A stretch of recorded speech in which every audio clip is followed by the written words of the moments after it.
This is OncastNews.com, live and direct from the United Nations headquarters in New York City. And this is Bubbling Under and Bubbling Over.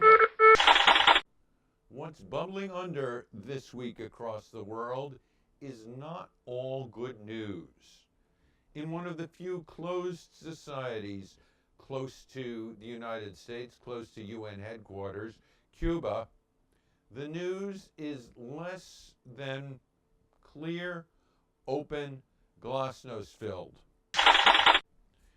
Ioannis Sanchez, one of the notable bloggers who's been making a case for the youth movements and dissident non-conformist activity inside Castro's Cuba, we don't know which Castro, but one of the Castro brothers, has ordered her arrested.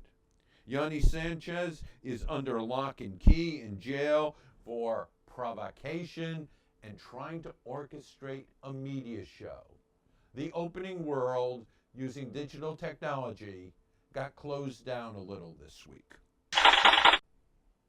Also, bubbling under, the United Nations sponsored a high-level meeting of the Organization on the Prohibition of Chemical Weapons. Chemical weapons are much on the world's mind because of the supplies of chemical weapons in Syria. Some are said to be under more secure control than they were just a few weeks ago, but it still is a worry and a potential state that might activize some of the larger powers to move if they think that chemical weapons are about to be used against civilians. The positive note that's not getting much attention coming out of the organizational meeting is that nuclear weapons are not threatening to disseminate, but the real concern, chemical weapons, are in some ways diminishing. Chemical weapons in Iraq are being destroyed, and the regime controlling supplies that are still being uncovered from before the American invasion and from other times are now being eliminated.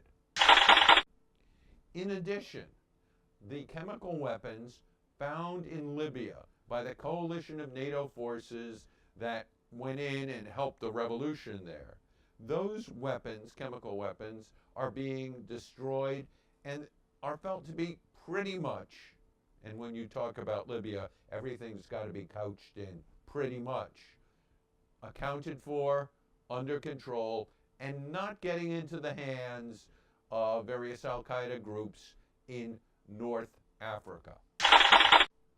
And finally, on the chemical weapons, an oldie but a goodie.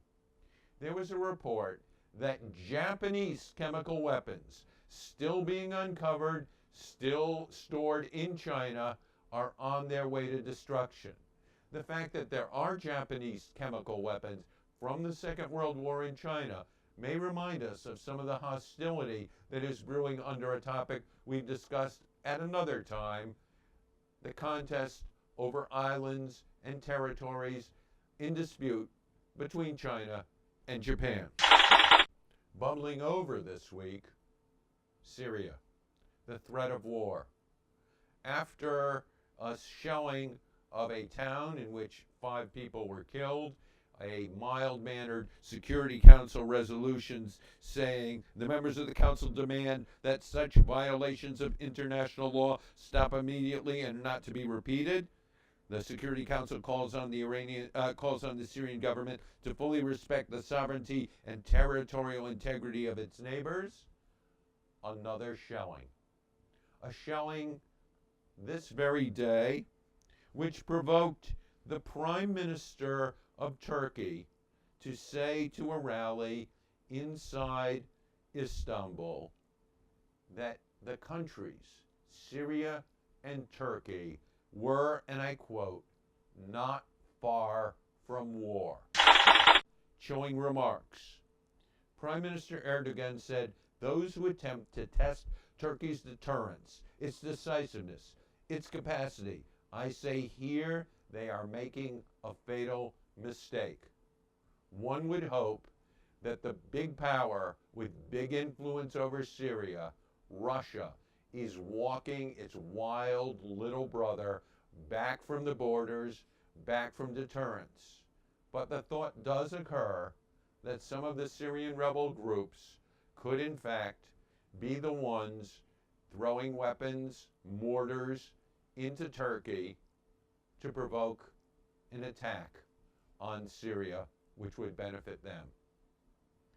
And finally, not bubbling over, not bubbling under, but significantly bubbling, is Tehran this week. People in Iran were out in the streets demonstrating. Not demonstrating for politics per se, demonstrating for stuff.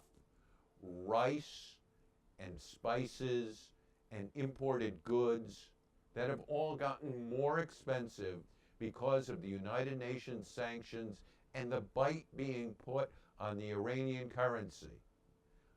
Popular unrest at the price being paid by ordinary citizens in the big city Tehran for the activities, the continued march towards nuclear powerhood by Iran is provoking popular dissatisfaction, unrest. Revolutionary situations start out of popular discontent. The French no bread riots. The Russians in 1917 knew women's riots about unfair distribution of food. Unfair food prices can push things to a breaking point. We will continue to watch this bubbling situation.